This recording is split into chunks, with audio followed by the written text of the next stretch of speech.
Assalamualaikum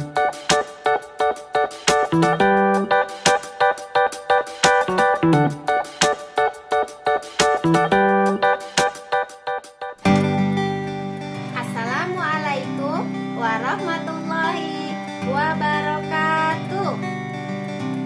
Coba tebak siapakah nama nabi yang ada hubungannya dalam membuat sebuah kapal?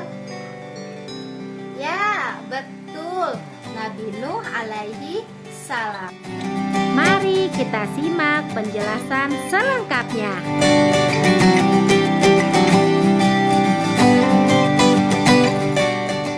Nabi Nuh alaihi salam adalah keturunan Nabi Adam alaihi salam. Yang kesembilan, Nabi Nuh alaihi salam berasal dari kota Syria, yang artinya bersyukur. Hal ini sesuai dengan surat Al-Isra ayat 3, yang artinya yaitu anak cucu dari orang-orang yang kami bawa bersama-sama Nuh. Sesungguhnya dia adalah hamba Allah yang banyak bersyukur.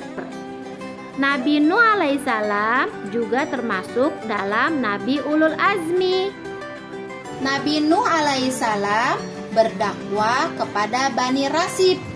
Bani Rasib ini, teman-teman, mereka menyembah berupa patung-patung yang dijadikan sebagai Tuhan mereka.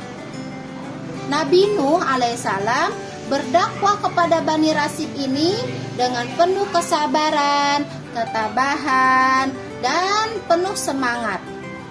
Namun, ketika Bani Rasib ini diajak, diimbau untuk menyembah Allah, mereka tidak mau, teman-teman.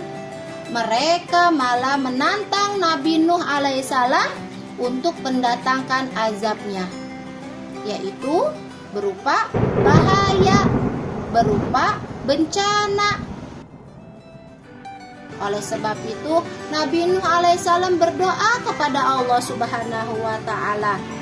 Lalu Nabi Nuh alaihissalam diperintahkan oleh Allah Subhanahu wa ta'ala untuk membuat sebuah kapal atau bahtera yang sangat besar. Nabi Nuh alaihissalam beserta kaumnya yang beriman berusaha dengan sekuat tenaga membuat sebuah kapal.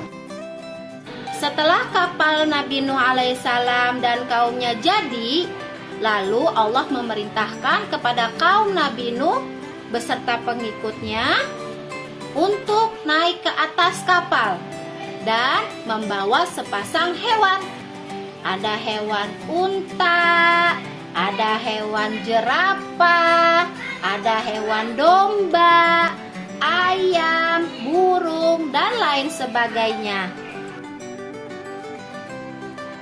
Dan ketika kapal Nabi Nuh alaihissalam ini sudah jadi, Nabi Nuh memerintahkan kaumnya untuk naik ke atas kapal. Lalu tiba-tiba datanglah air bah yang datang, kemudian menghanyutkan perahu atau kapal Nabi Nuh alaihissalam. Ketika berlayarnya kapal Nabi Nuh alaihissalam, Nabi Nuh melihat salah seorang anaknya, yaitu yang bernama Kan'an, dan orang-orang kafir Quraisy yang berusaha untuk menyelamatkan diri.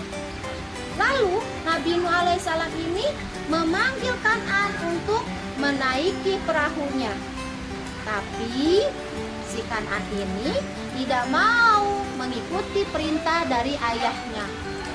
Kan'an, Kan'an, sini naik ke atas kapal ini. Dengan sombongnya si Kan'an ini tidak mau mengikuti perintah ayahnya. Dia malah beralasan kepada ayahnya, "Tidak ayah, aku akan naik ke atas bukit sana. Aku pasti selamat." Nabi Nuh alaihissalam memerintahkan kepada anaknya ini untuk naik karena tidak mau. Akhirnya Nabi Nuh menangis meratapi melihat anaknya yang tenggelam bersama dengan kaum kafir Quraisy. Lalu berlayarnya kapal Nabi Nuh alaihissalam sehingga berlabuh di padang atau pegunungan Arafat. Ya, di pegunungan Arafat inilah teman-teman kapal Nabi Nuh alaihissalam berlabuh, dan selamatlah Nabi Nuh bersama dengan orang-orang yang beriman kepada Allah Subhanahu wa Ta'ala. Nah, teman-teman, hikmah apa yang bisa kita ambil dari kisah Nabi Nuh alaihissalam ini? Yang pertama, yaitu kita harus sabar dalam menghadapi segala ujian dari Allah Subhanahu wa Ta'ala. Kita harus pula meneladani rasa syukur yang diucapkan oleh Nabi Nuh alaihissalam dalam keadaan kondisi apapun. Oleh sebab itu, teman-teman, sudah wajiblah kita meneladani kisah Nabi Nuh alaihissalam. Sekian teman-teman, semoga kita menjadi hamba Allah yang beriman, bertakwa kepada Allah Subhanahu wa Ta'ala dengan iman yang kuat, takwa, dan berakhlak mulia. Terima kasih teman-teman. Assalamualaikum warahmatullahi wabarakatuh.